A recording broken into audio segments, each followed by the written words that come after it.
Kapitola 1. Rozporuplné hodnocení. The Last of Us Part 2 je už od vydání v roce 2020 až do současnosti tou nejkontroverznější hrou, která za posledních 10 let vyšla. Je to vidět na hodnocení, na YouTube, na Redditu, v náhodných komentářích všude po internetu. Tuhle hru lidi buď naprosto milují, anebo naprosto nenávidí. Nic mezi jakoby neexistovalo. A já bych chtěla, abychom se v tomhle dílu společně zamysleli nad tím, co je vlastně důvod. Jenom než to video začne, tak bych chtěla upozornit, že tohle video bude samozřejmě spoiler heavy. Já jsem Terka a na kanále Chronicky online dělám eseje o věcech, které mě zajímají, možná by mohly zajímat i vás. První díl téhle zatím dvojdílné série byl přijatý prakticky univerzálně. Jednička totiž byla skvělá a nebylo v ní v podstatě nic, co by nebylo zkousnutelné. Díky tomu si hra získala obří množství fanoušků, kteří si zamilovali postavy Joela a Ellie. Možná ze mě jenom mluví moje daddy issues, ale já jsem to cítila úplně stejně. Vztah mezi těmahle dvěma je můj nejoblíbenější vztah nejen ve videohrách, ale celkově v popkultuře jako takové. Reálně jsem kvůli němu vybrečela víc slz než kvůli svýmu ex, čímž ho zdravím, pokud na tohle video kouká, I guess. Z různých důvodů, které si postupně projdeme a interpretujeme, ale Part 2 takhle přijatá nebyla. Ta hodnocení jsou tak rozporuplná, že si určitá skupina lidí myslí, že tahle hra vznikla jen pro herní novináře a woke lidi, ale ne pro běžné hráče. Ten rozdíl je tak očividný, že zatímco od novinářů dostala ta hra hodnocení mezi 9 a 10 z 10, tak hodnocení hráčů je třeba na 63%. A byla doba, kdy na vás na YouTube vyskakovaly hodinové rádoby objektivní eseje o tom, proč je Part 2 tak strašná a v čem všechny fanoušky zklamala. Dvě věci jsou na těch hodnoceních obzvlášť zajímavé. Za prvé hra, která je podle uživatelských hodnocení ani ne 6 z 10, obvykle není hra, která na Game Awards vyhraje 7 ocenění. A dokonce i v kategorii Player's Voice se dostala na 4 nejlepších her. Druhá zajímavá věc je, že hodně těch negativních hodnocení se na stránkách Metacritic začalo objevovat během prvního dne vydání. Ta hra má mezi 20 a 30 hodinami, takže dohrání té hry ve dni release je prostě nerealistické. Leda, že by proskypoval všechny cutscény, což by ale zrovna u Last of Us zničilo celý příběh, protože tahle hra je spíš interaktivní seriál. Pro kontrast tohle je hodnocení kritiků i fanoušků pro hru Red Dead Redemption 2. Red Dead Redemption a The Last of Us jsou často stavěny, co se kvality týče, na stejnou úroveň a jsou obojí považovány za absolutní videoherní peak. Mají i podobné motivy, protože jak v Red Dead Redemption, tak v The Last of Us je klíčový motiv vykoupení. Arthur si podobně jako Abby projde cestou, při které se snaží odčinit špatné věci, které v životě udělal. A přesto jsem nikdy neviděla nikoho psát hate essay o Arthurovi, ale Abby je tak strašně kontroverzní a nenáviděná postava, že si podle některých hráčů ta hra zaslouží negativní hodnocení jen proto, že Abby je hratelná. Ano, tahle hra měla vyvolat emoce. Tahle hra měla být tvrdá, měla být brutální, měla způsobit těm, co ji hrají, bolest, vyvést je z komfortní zóny, způsobit jim kognitivní disonanci, vyvolat diskuzi. Je to prostě umělecké dílo a tohle umělecká díla dělat mají. Ale v žádném případě to nesmí být záminka k tomu psát nechutnosti lidem, kteří jen odvedli svou práci tak, jak nejlépe uměli. A už vůbec to není důvod, proč by tvůrci hry měli dostávat hate mail, nadávky a výhrušky smrtí. Kapitola 2. Předsudky a kdo je ten bad guy. The Last of Us Part 2 udělá hned na začátku něco, co je pro mnohé těžké odpustit. V prvních 3 hodinách hry totiž Abby zabije Joela a ještě k tomu dost brutálním způsobem. Mučí ho před očima Ellie a tím, že hrajeme vlastně s Ellie na point of view, tak je to možná ještě bolestivější a psychicky náročnější pozorovat. Já osobně jsem přitom prožívala pocity vlastně úplně podobné těm Ellíným. Vztek, bolest, touhu najít Abby a udělat jí přesně to, co ona udělala Joelovi. Vlastně přesně to, co Neil Druckmann zamýšlel. The vision of what this game is, what we set out to do, which is make you feel this intense hatred where like we want people to say, I want to torture Abby. I want this eye for an eye. As far as we can get them. That's why that Joel death is intense as it is. We want to get you all the way there and then see how much we can bring you back. A tak spolu s Ellie vyrážíme do Seattlu a po 3 dnech hledání se konečně Ellie a Abby setkávají. A Ellin a v tuhle chvíli i náš všepohlcující vztek se ještě znásobí, když před našima očima zabíjí Jesseho. A najednou, když má Ellie šanci se pomstít, hrajeme za Abby a vracíme se k prvnímu dni v Seattlu. A prožíváme poslední 3 dny znovu s Abby, tou Abby, kterou nás scénáristi přiměli hned od začátku nenávidět. Pozorujeme, jak si žije život zdánlivě nějak neovlivněný věcí, která Ellie zničila celý vesmír. Ale během těch 3 dní, které procházíme z jejího point of view, začneme zjišťovat, co je Abby zač a proč udělala to, co udělala.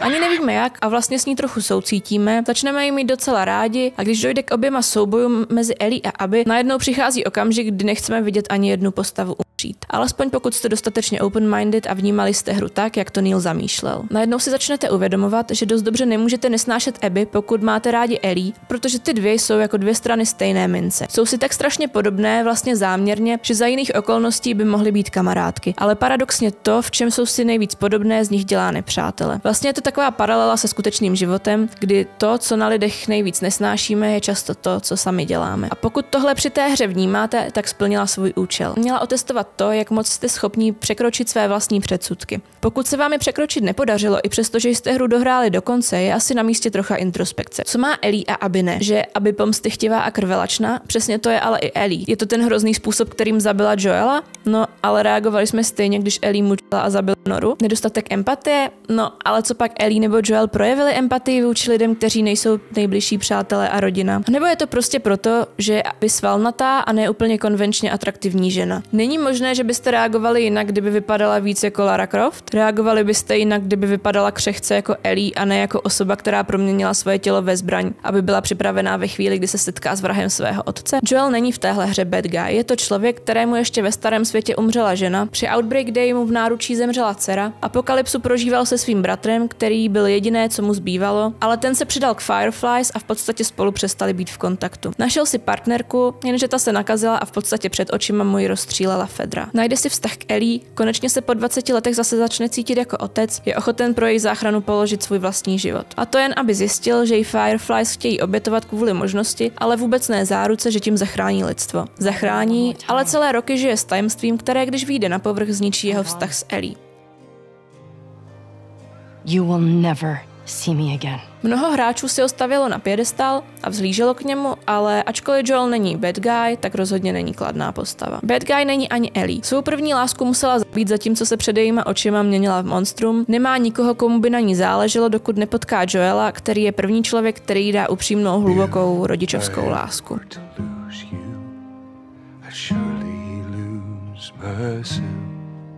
Jenže ten jí zklame, když ji bez koncentu zachrání. Když už je připravena mu zkusit odpustit, je před ní brutálně zavražděný ještě předtím, než se mohl jejich vztah pořádně zahojit. Najde lásku svého života, ale přijde o ní kvůli PTSD a touze po pomstě. A nebudeme si lhát, že tomu nepřispěla i Tommyho manipulace. A bad guy samozřejmě není ani Abby, která našla svého otce, který jen chtěl zachránit svět v kaluži krve. Touha po pomstě je v tuhle chvíli naprosto přirozená, ale taky stála všechno. Partnera, kamarády a neudělala ji šťastnější. Naopak. Celá ta její mise měla obří následky, které jako hráč poznáváme a uvědomujeme si společně s Abby, že násilí není řešení. You're a piece of Abby. You always have been. A nacházíme k ní sympatie a pochopení, protože tahle žena je ochotná překonat svůj strach z výšek, riskovat život při boji s nakaženými i serafity a nakonec i zradit WLF, jen aby zachránila život někoho jiného. Point tohohle vesmíru je, že nikdo není záporná postava. Nikdo tu není nepřítel, díky kterému se ukáže, jak statečný a úžasný je náš hrdina. A nikdo není ani good guy. Jsou to prostě lidé, kteří dělají problematická rozhodnutí ve světě, kde už neexistují pravidla, kde neexistuje černá a bílá, ale jen stupně šedé. V tom světě není žádné univerzální dobro ani zákon, na který se jde obrátit. Hranice toho, co je přípustná pomsta, jsou posunuté. Pokud kvůli tomu, abyste přežili od malička, musíte zabíjet bytosti, které v případě runnerů vypadají ještě dostatečně lidsky, nejspíš to ovlivní způsob, jakým vnímáte vraždu jako takovou. A ve finále je každé rozhodnutí pochopitelné, ale každé si nese svoje následky. Joelovo rozhodnutí zachránit Ellie za každou cenu je pochopitelné, ale stejně pochopitelné je i rozhodnutí Abby pomstit svého otce. No a stejně pochopitelné je samozřejmě, že Ellie chtěla pomstit Joela. Kapitola 3. Zhloupnutí Joela Millera. Poměrně běžným argumentem proti této hře je, že Joel z části 1 by se nezachoval tak lehkomyslně, jako se zachoval ve 2. Byl by mnohem víc na pozoru, protože v první části nikomu nedůvěřoval, což mu pomohlo přežít. Vůbec by s Abby jinou skupinou neinteragoval a hlavně by se nepředstavil. Považuji to za sloppy writing. Část 1 ukazuje Joela, který je survivor. Přežil 20 let v podstatě sám, když nepočítáme Tess, který si nedovolil k nikomu vybudovat hlubší vztah. Troy Baker, Joelův voice actor, jeho původní pohled na svět přirovnává k téhle scéně z traileru. I had somebody that I cared about. And in this world, that sort of shit's good for one thing. Getting you killed. No ale po událostech prvního dílu už tohohle pohledu není schopen. Ellie je jeho dcera a jemu záleží hlavně na tom, aby měla v Jacksonu v rámci možností normální, spokojený život. Záleží mu na tom, aby byl zase dobrý otec, aby někam patřil. Není ten samý člověk, kterým byl v první části, jasně, ale protože jako osoba vyrostl, na někomu záleží a někomu záleží na něm. Nepřežívá ze dne na den, několik let to vypadá, že jeho největší problém, se kterým se bude muset vypořádat, je jeho vlastní svědomí a později to, že Ellie zjistila, co v Salt Lake City udělal.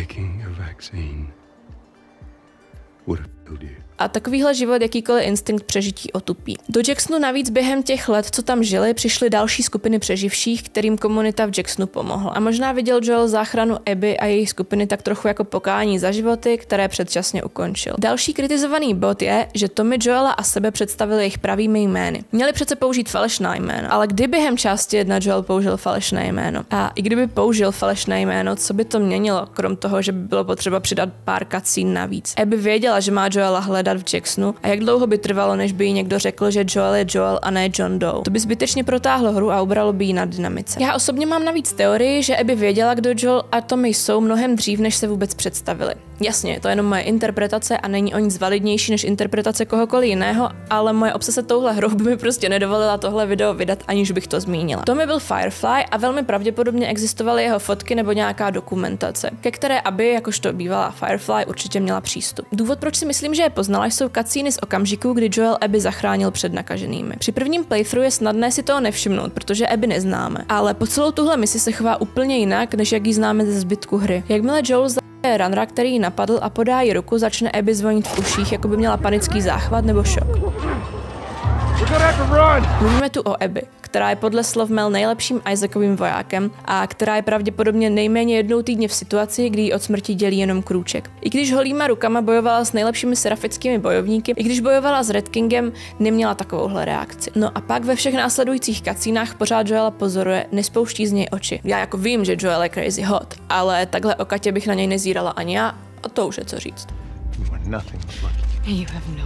Další postava, která prošla radikální změnou a které je ta změna vyčítána, je Ellie. Pamatujeme si ji jako optimistickou holku, která miluje punc a má možná trochu naivní touhu změnit svět. A v druhé části, když se s ní setkáváme znovu, je najednou jiný člověk. Ta změna asi nebyla až tak úplně nečekaná. Během cesty do Salt Lake City za Fireflies si prožila hrozné množství traumatizujících událostí a v mých očích už nikdy nebyla stejná po setkání s Davidem.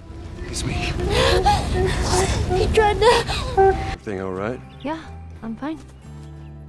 You just kind of seem extra quiet today. Oh, sorry. Doufala, že její existence zachrání svět, ale Joel, člověk, který byl nejblíž, jí tu šanci vzal. My life would have mattered. But you took that from me.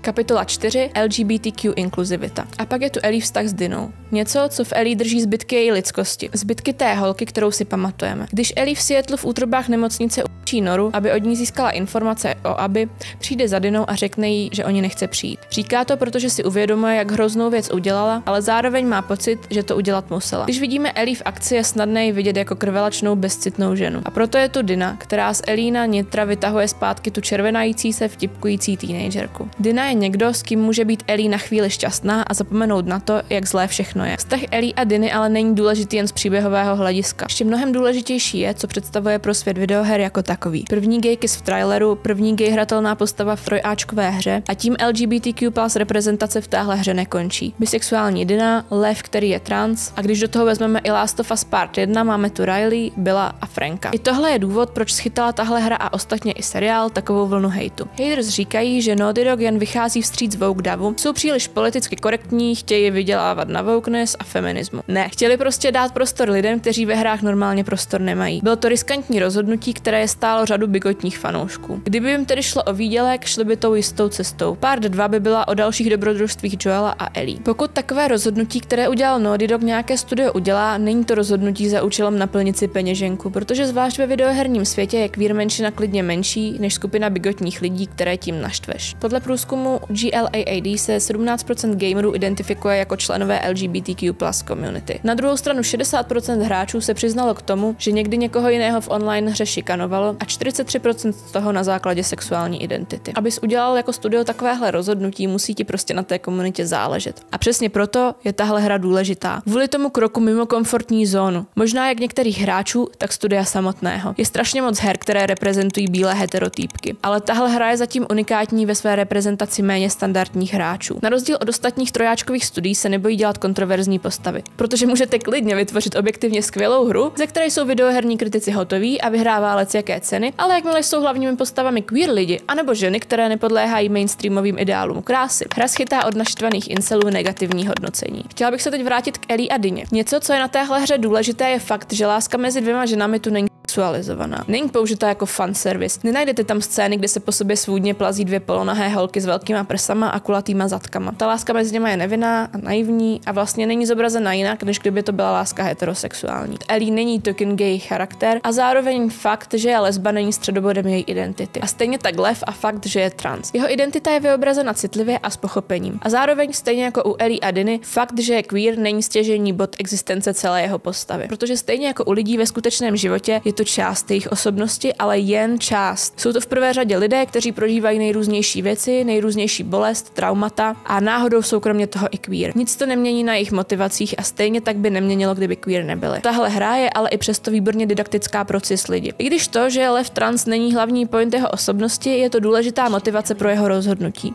Not much. I heard some of your people calling him Lily. Jeho identita a to, kdo opravdu cítí, že je pro něj důležitější než jeho víra. Nechce žít ve lži a tak udělá rozhodnutí, které ohrozí jak ho, tak jeho rodinu. Ukazuje to, jak složité je žít v těle, ve kterém žít nechceš. Dává to do perspektivy život trans lidí tak, abychom si to dovedli představit i my, kteří jsme to nikdy neprožili. Pokud si ochoten riskovat svůj život a ztratit víru v to, čemu jsi celý život věřil, za to, abys mohl být sám sebou, pak musí být tranzice vážná a důležitá věc a ne volání o pozornost, jak někteří rádi tvrdí.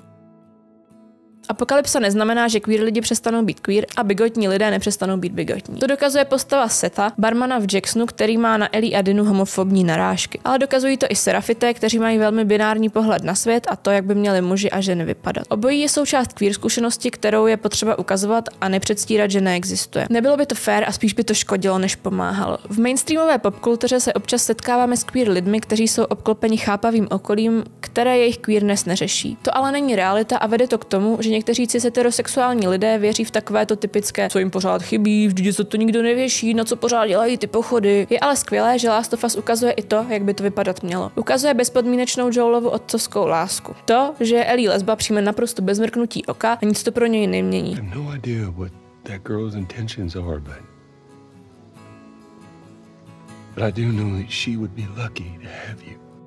Chce jen, aby byla šťastná, což samozřejmě je něco, co by mělo být naprosto normální a neměla bych to vůbec muset vypichovat jako něco podstatného, ale všichni víme, že to tak bohužel není. A ví to i autoři hry. Proto je to, jak Joel Ellie přijme klíčový bod k Ellie cestě k tomu, aby mu odpustila.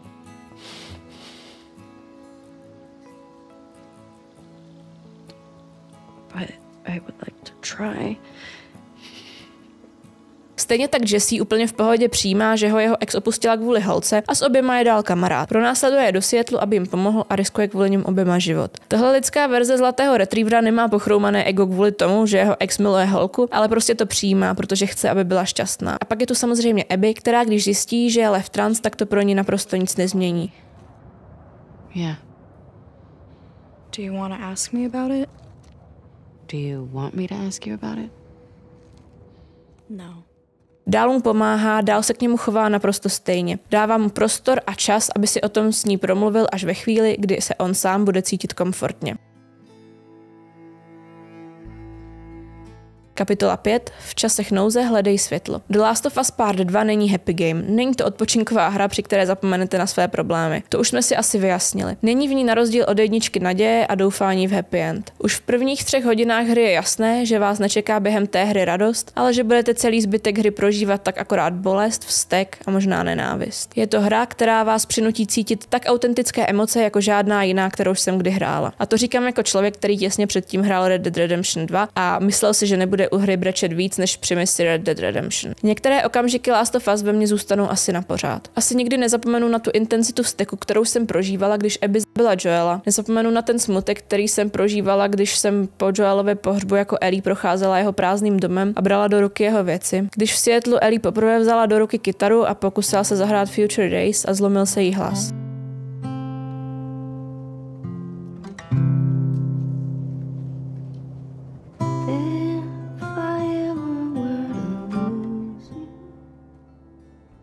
Ten hrozný tísnivý pocit, když jsem měla Ellieníma rukama zabít Abby.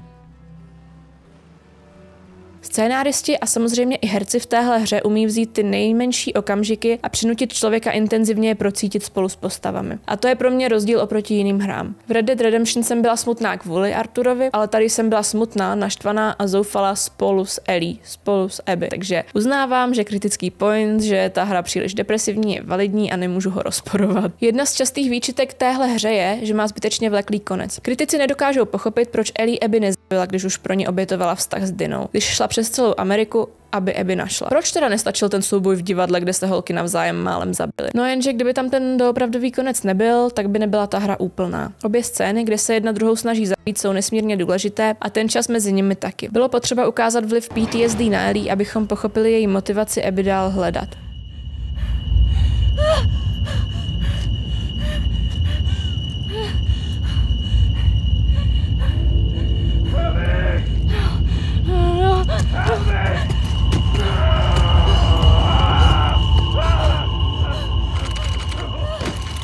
Po souboji v divadle Abby dokázala odpustit Ellie a uvědomit si, že ona sama už není ten stejný člověk, co zabil Joela. A taky, že teď je zodpovědná nejen za sebe, ale i za Leva a že to, co si o ní Lev bude myslet, je pro ní důležitější než pomsta. Jenže Ellie v tuhle chvíli k žádnému takovému rozhodnutí ani rozřešení nepřišla. Abby k ukončení souboje v podstatě donutila a ona neměla šanci uzavřít tu misi za pomstou. Abby našla ji, jejího kamaráda, postřelila Tommyho, málem zabila Dinu, málem zabila Ellie. We let you both live. And you wasted it. Don't ever let me see you again.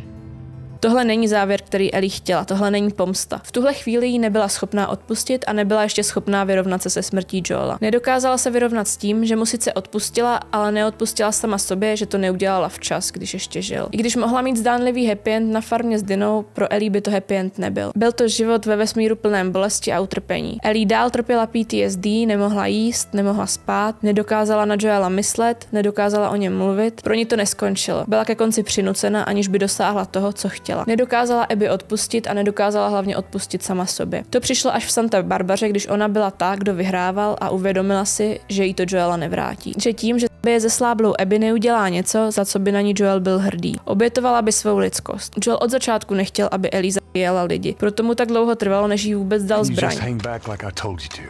Zabitím bezbraného člověka by šla proti všemu, co pro ní Joel chtěl. Možná Ellie taky v Levovi viděla sama sebe a v Abby Joela. Věděla, že Lev by bez Abby nepřežil. Ellie po návratu domů zjišťuje, že kvůli tomu, jak posedlá byla pomstou, přišla o Dinu, o JJ, o domov. A i o to poslední, co ji s Joelem spojovalo. Kytaru. A přišla taky o nějaký životní směr a cíl. V prvním díle byl její cíl zachránit lidstvo, ale ten je teď pasé. V druhém díle si myslela, že je její cíl zabít Abby anebo umřít pro Joela. Ale o tenhle cíl přišla taky. Ale zároveň získala svobodu, která pramení z odpuštění. Odpustila Joelovi, sama sobě i Abby. Nechala minulost v minulosti. Myslím si, že lidé, kterým vadí, že Ellie Abby nezabila, nepochopili úplně point té hry. Násilí plodí další násilí a někdo ten opakující se cyklus prostě zastavit musí. Odpuštění je to, co nás osvobodí, ne pomsta. Ale musíme se pro to odpuštění rozhodnout sami. Řekla bych, že velkou roli v tom nepochopení pointy hraje dětinský vztek kvůli tomu, že Abby přece jen Joela a to se neodpouští. Joel byl skvělý týpek a skvělý táta a taky hlavně muž. A Abby, ta je žena. Žena, která není konvenčně atraktivní, není hot a zároveň křehká, taková, jaké mají ženy přece být. A tak by bylo tím nejlepším ultimátním řešením, aby na konci hry umřela a Ellie se pomstila. Podle mě nejlepší způsob, jakým ukončit tohle video, je tenhle citát Ashley Johnson, která hrála a dabovala Ellie. A nakonec jediné, v co můžeme doufat, je, že si v situacích, ve kterých se nacházíme, vybereme lidskost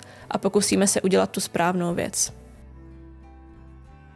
Pokud jste taky hráli Last of Us, v kterém okamžiku jste si uvědomili, že Abby není tak špatný člověk, jak jste si mysleli na začátku? A která část hry pro vás byla nejsilnější? Pokud se vám video líbilo, budu ráda, když mi dáte like a odběr, abychom se mohli spolu sejít u dalšího videa.